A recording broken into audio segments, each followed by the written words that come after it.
नमस्कार मित्रों, हम बात करेंगे संघीय न्यायपालिका। डॉक्टर एस यादव आपका हार्दिक स्वागत करता है, अभिनंदन करता है।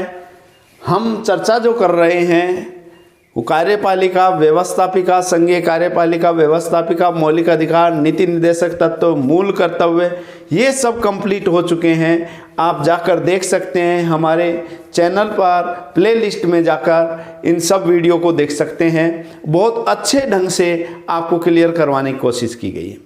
मेरा उद्देश्य केवल एक है कि आप जब भी इस वीडियो को देखें तो आपको तुरंत याद हो जाए। और पिछले में भी मौलिक अधिकार 2 मिनट में, नीति निर्देशक तत्व 2 मिनट में, मूल कर्तव्य सारे 2 मिनट में आपको याद हो जाएंगे। आप एक बार ट्राई करके देख सकते हैं।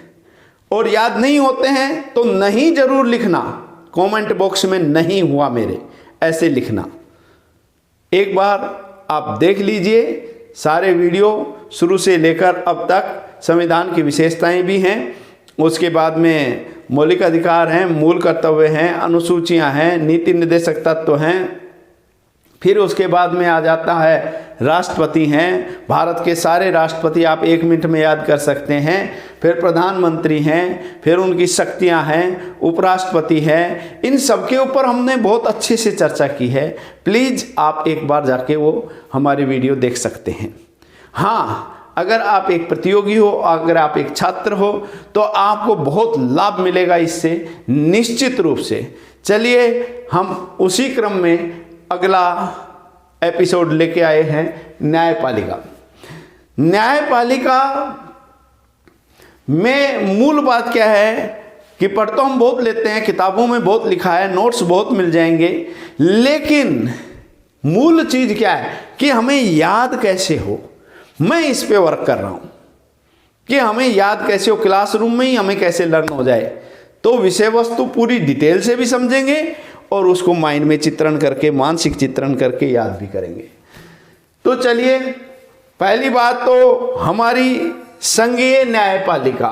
संघीय न्यायपालिका की चर्चा अगर हम थोड़ा सा हिस्ट्री में जाएं तो हम बात करेंगे रेगुलेटिंग एक्ट 1772।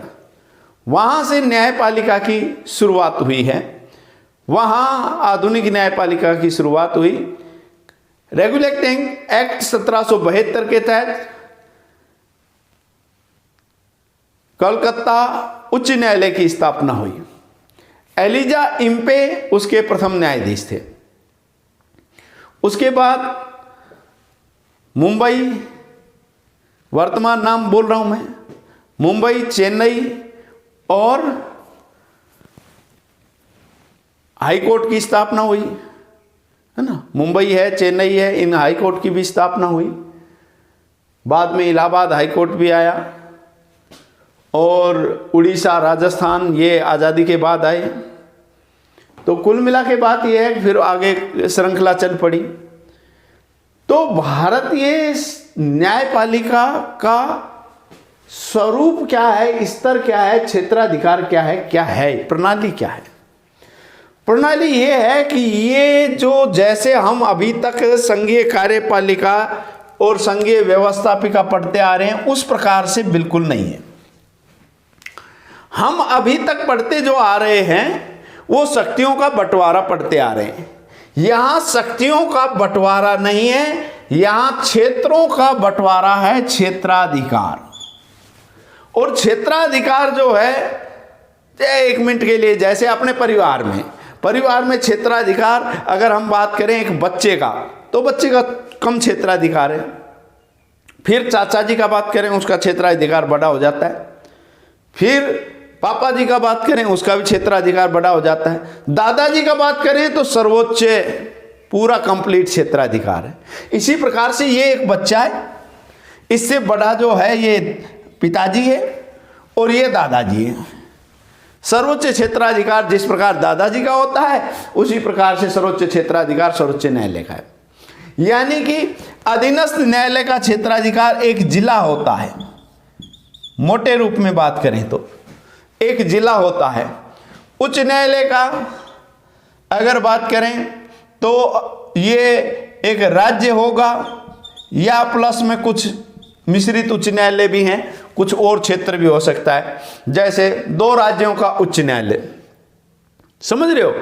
तो 2 राज्यों का जो उच्च न्यायालय है, जैसे चंडीगढ़ की ले लेते हैं।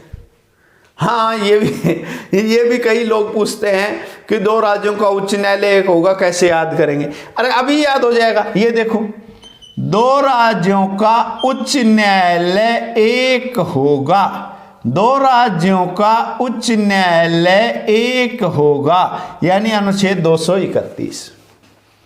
क्लियर? तो आप थोड़ा सा चित्रण करोगे, आपको आसानी से याद हो जाएगा, ऐसा कुछ भी नहीं है। और वो चल रहे हैं हम उस याद करने की प्रक्रिया, मानसिक चित्रण बाद में, पहले ये स्वरूप समझते हैं। फिर सर्वोच्च न्यायालय, तो इसके ये सबसे पहले अपील यहां होती है, फिर यहां होती है, फिर यहां होती है ना। तो सबसे पहले न्यायालय, प्राथमिक न्यायालय ये है, ज्यादातर सजाएं यही सुनाई जाती हैं, उनके खिलाफ जो अपील होती है वो ऊपर होती है, दोनों न्यायालयों में। एक बात। दूसरी बात कि इनके भी प्रारंभिक क्षेत्राधिकार हैं, इनके भी हैं, इनका तो सारा प्रारंभिक ही है। तो अगर 2 राज्यों के बीच विवाद होगा तो इसमें थोड़ी जाया जाएगा, इसमें भी नहीं जाया जाएगा, इसमें जाया जाएगा। तो सर्वोच्च न्यायालय जो है वो प्रारंभिक क्षेत्राधिकार है। संघीय कोई प्रणाली है, उसको चुनौती देनी है, संघीय न्यायालय में जाया जाएगा। समझ रहे हो? 2 राज्यों के बीच में, भारतीय संघ के बीच में मामला हो, संघीय न्यायालय में जाएगा, ये उनके प्रारंभिक क्षेत्राधिकार है। क्लियर? तो हमारी जो न्याय व्यवस्था है, वो न्याय प्रणाली जो है वो एकीकृत न्याय प्रणाली है। यात्रीगण ध्यान दें, ये एकीकृत शब्द चित्रण कर लें अच्छे ढंग से, यहां से लेकर यहां तक ये एक ही है। ये क्षेत्राधिकार बटे हुए हैं, न्यायिक प्रणाली बटी हुई नहीं है, क्षेत्राधिकार बटे हुए हैं केवल। तो आप ये नहीं है कि यहां दूसरा कानून चलेगा, यहां दूसरा चलेगा, एक ही कानून चलेगा, एक ही कानून चलेगा, एक ही कानून चलेगा। तो एकीकृत न्याय व्यवस्था है। हाँ, इनके क्षेत्राधिकार बटे हुए हैं, इसलिए मैं ये थोड़ा सा आपको समझाने, क्लियर करने के लिए आया हूं। चलिए खैर, हमें कैसे याद हो? इन तीनों के अनुच्छेद आपको आसानी से याद होंगे अगर आपने मेरा राष्ट्रपति पढ़ा है तो, राज्यपाल पढ़ा है तो।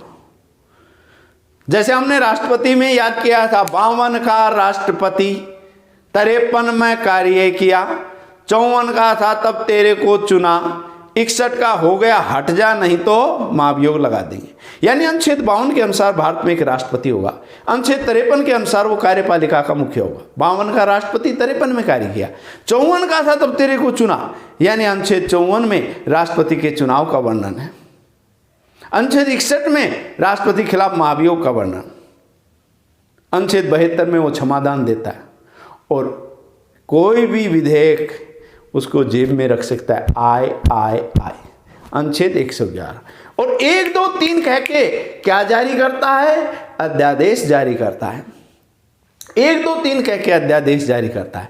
तो हमें माइंड में चित्रण करना है, राष्ट्रपति का अध्यादेश +1, राष्ट्रपति का अध्यादेश +1। तो राष्ट्रपति अध्यादेश में क्या बोलता है? 1, 2, 3 अध्यादेश जारी। 124 आ गया, अनुच्छेद 123 +1 अनुच्छेद 124, यानी सुप्रीम कोर्ट का वर्णन अनुच्छेद 124 में। अब राज्यपाल 2 नंबर का व्यक्ति है, तो राज्यपाल 2 से गिनती शुरू करता है। हमने बात की ही 2, 1, 3 अध्यादेश जारी, यानी अनुच्छेद 213 में राज्यपाल अध्यादेश जारी करता है, कानून बना सकता है जब विधायिका का सत्र नहीं चल रहा हो। राष्ट्रपति तब बना सकता है जब संसद का सत्र नहीं चल रहा हो ना, सत्रावकाश बोलते हैं।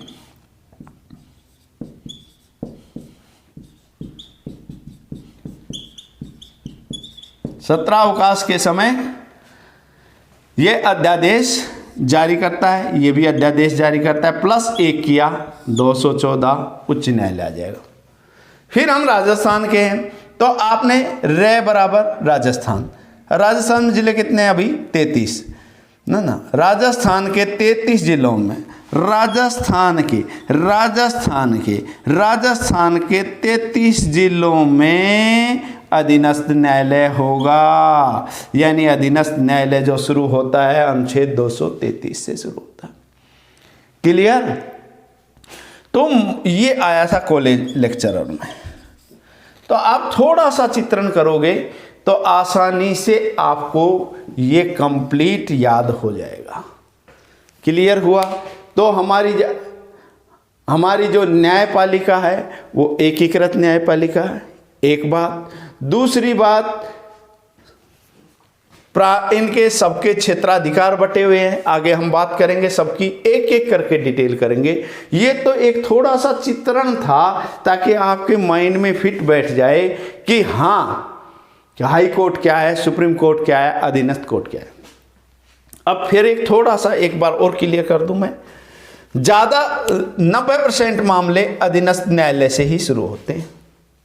ठीक है, कोई संघीय विवाद कोई वो दूसरा हो, वो तो हाई कोर्ट, सुप्रीम कोर्ट, प्रारंभिक क्षेत्राधिकार आपको मैंने बता ही दिया। यहां से सुनवाई जाती है, फिर एकल बेंच, डबल बेंच, जिसमें भी जैसे इस प्रक्रिया से ये ऊपर की तरफ जाता है। समझ में आया? और जितने भी ये भी 2 प्रकार के होते हैं, आगे सब याद हो जाएगा आपको, 1 सेकंड में याद हो जाएगा। दीवानी न्यायालय की संच्छेद में मैं 33 की दीवानी हूं, 1 मिनट में याद हुआ कि नहीं हुआ? अनुच्छेद आई 33 की दीवानी, यानी अनुच्छेद 133 में दीवानी न्यायालय का वर्णन है ना। ये सारे आएंगे, राष्ट्रपति का परामर्श भी आएगा। ये सब हम चर्चा करेंगे, डिटेल से करेंगे। तो सबसे पहले हम सर्वोच्च न्यायालय चलेंगे, फिर उच्च न्यायालय, फिर अधीनस्थ न्यायालयों की, इस प्रकार से चर्चा करेंगे। तो चलिए अगले भाग में, ये तो स्वरूप हो गया, स्वरूप आपके समझ में आ गया होगा। तो अब हम अगले भाग में सर्वोच्च न्यायालय के गठन से शुरू होंगे और कंप्लीट तक जाएंगे। जय हिंद, नमस्कार।